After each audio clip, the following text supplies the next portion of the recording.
and the media fight a war for us, fight a campaign for us, and they have a failed exit plan.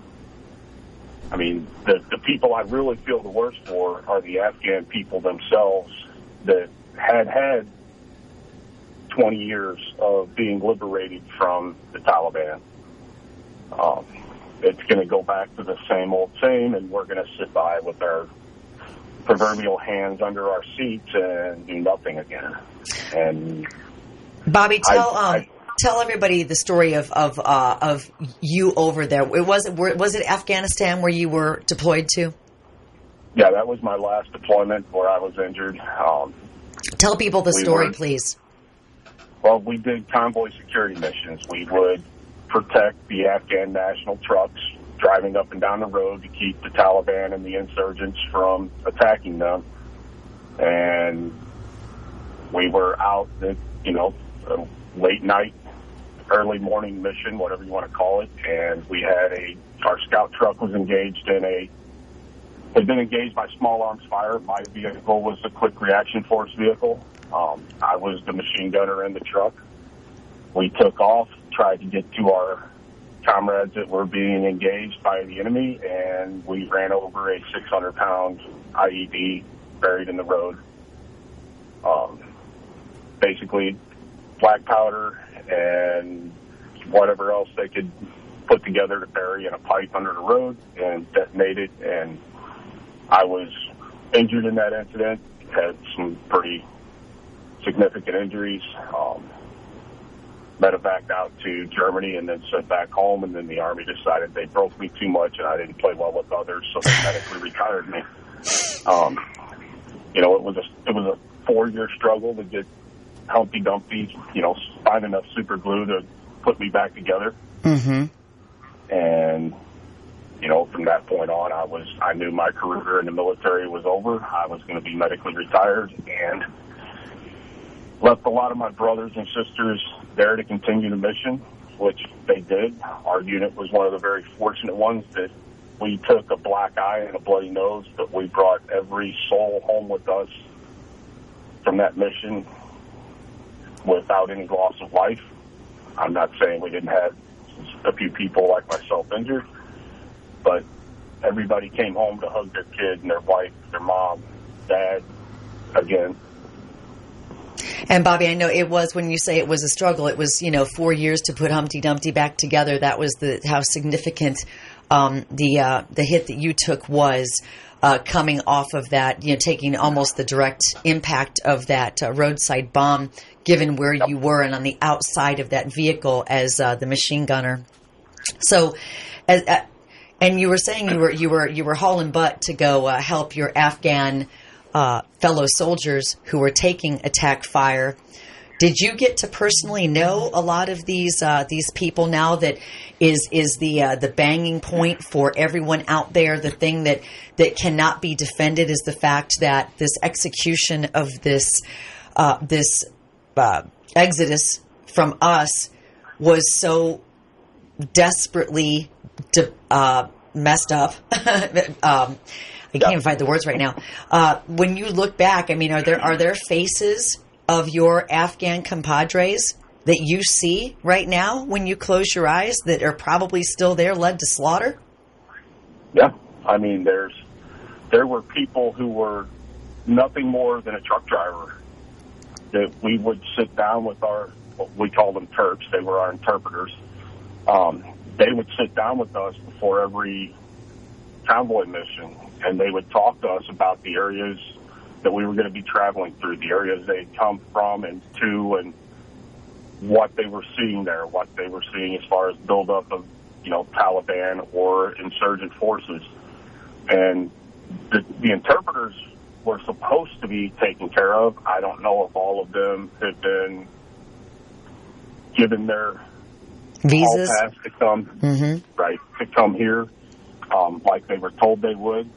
I've seen it before where, they all of a sudden they turn against the interpreter and they say, well, you can't go. We found out that your sister's brother's cousin's nephew's buddy was an insurgent, so you can't go to the States now. And they're just turned out back into the people who they were trying to help us fight. So yeah, they're going to be. I still see some of these drivers' faces that, you know, I wonder what's going to happen to them when the Taliban finds out they drove a truck to help move, you know, bottled water for our guys.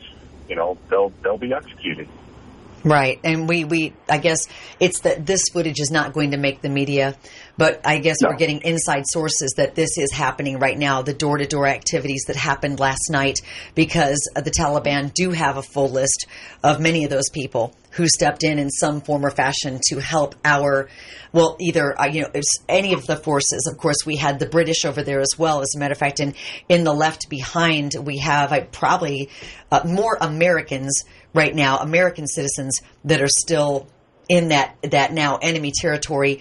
But there's also a lot of British fighters and British citizens that are there as well.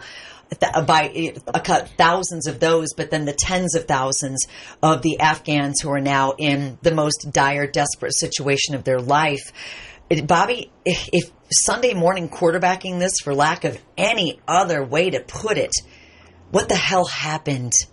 How did these fighters not fight? Did they just understand that the Taliban are so brutal and such horrible people, the fabric of their makeup, that there was no fighting against these guys? Like, what do you think? Well, the thing is the way the Taliban operates is they won't come and fight people like me or the rest of our American soldiers or even the Afghan soldiers face to face. What they would do is they would find out, Katy, where my family was, and they would go take them and tell the Afghan soldiers that if you don't lay down your weapons, we're going to kill every one of your family members that we have in captivity. Cowards. They don't. Yes, they are.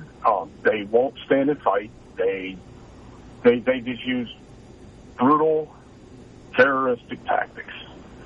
And I'm not saying that I know this for a fact. I don't. I hope that somebody proves me wrong.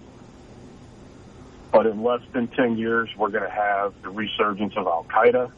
We're going to have the resurgence of ISIS. You name it, they're going to pop back up in Afghanistan. We're going to find camps with our drones and our satellites.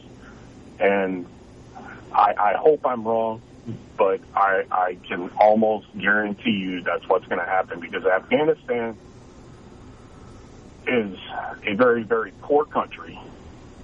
I mean, their second largest export is wood. And if you've ever seen the topographical map of Afghanistan, they have a very small region around the river that runs through the eastern half of the country by Pakistan, where they can grow trees.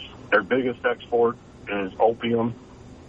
I mean, we've had teams in there, ADT teams, agricultural development teams, trying to teach these people how to farm other tactics, other crops.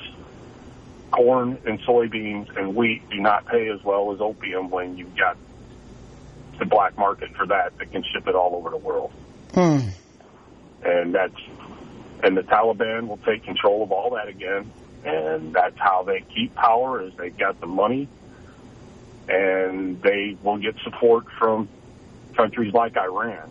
And, you know, Pakistan is supposed to be our ally. An ally doesn't harbor and hide these type of people in their country and keep us from being able to go after them.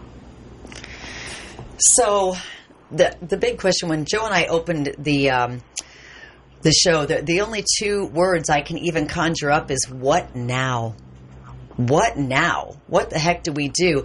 And even on a bigger spectrum of that, Bob, and if you've just joined us, we're speaking to my old high school buddy, a tremendous man, a great father, a great husband, and a sergeant in our United States military, who fought over in Afghanistan, subsequently was wounded very, very badly, taking on being the gunner on a support Humvee and hitting a roadside bomb. We know so many about those, no matter what level of military you did or did not, or if you've never even known anybody in the military, you know the words roadside bomb. We've been hearing those words for 20 years because they've been picking off our American soldiers for that long, along with anybody over there fighting, anybody fighting for the better cause.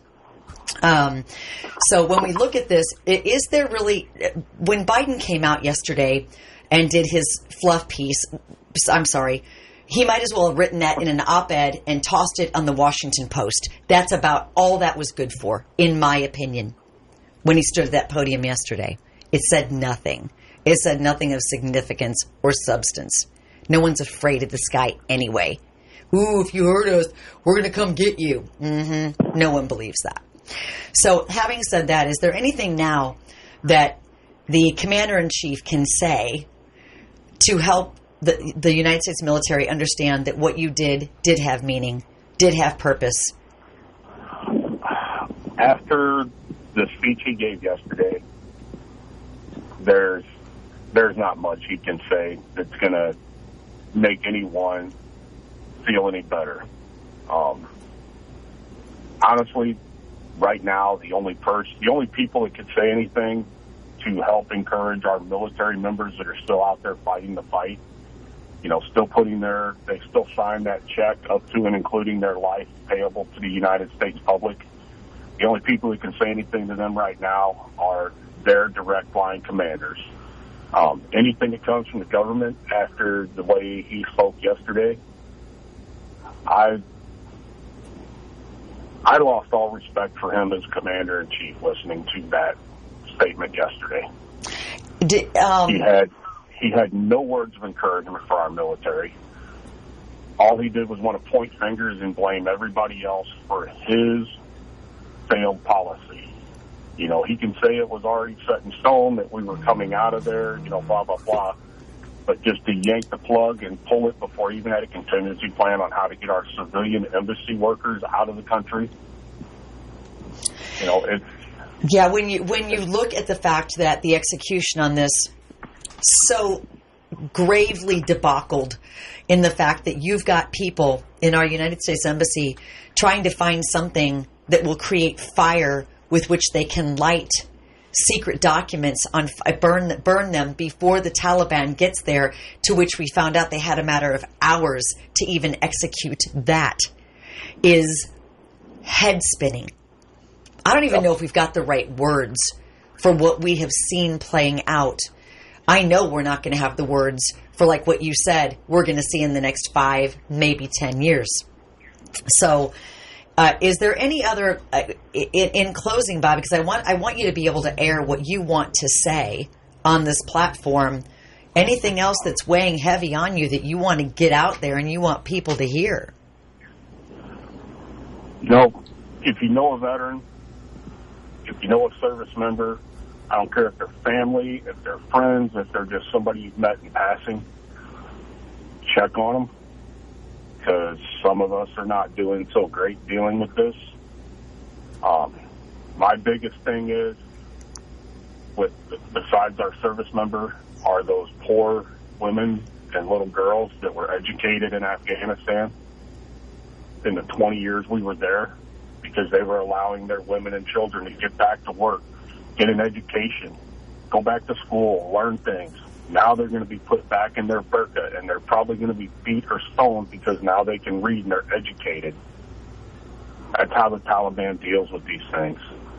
And that's where my heart weighs the heaviest, is with those women and little girls that were finally given the opportunity to become educated and learn how to read without hiding in a cave under their house, in a cellar, in a bunker, so that a mother could teach her daughter how to read, so that if they did get a chance to become better educated and get away from there, that they wouldn't be persecuted for it.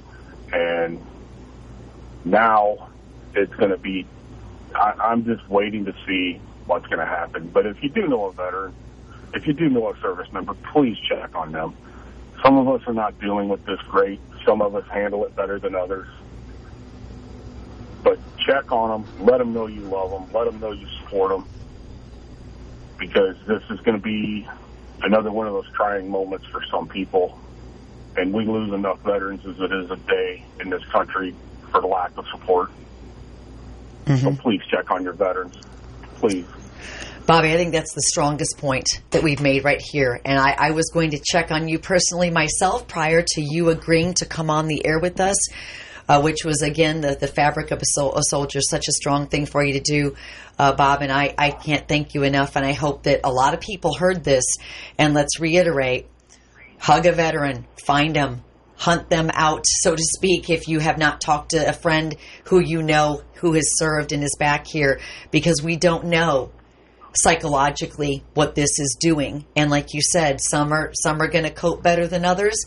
Let's just make sure we check on every one of them. And Bob, my heart goes out to you.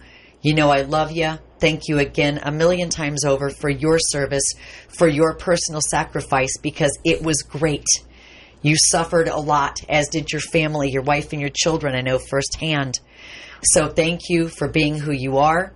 And I don't know what else to say, man. We're just going to all sit back in this together and see what happens. But thank you again.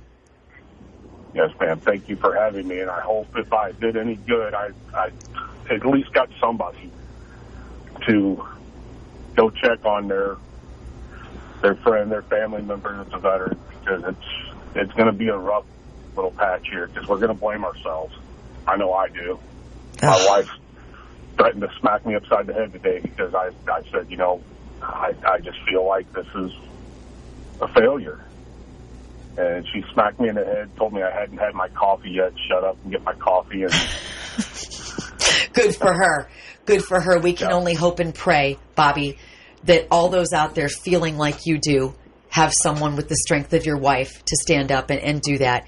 So we love you. You hang in out there, Bobby. Thank you again so much for your time. This is KLPW. We'll be right back.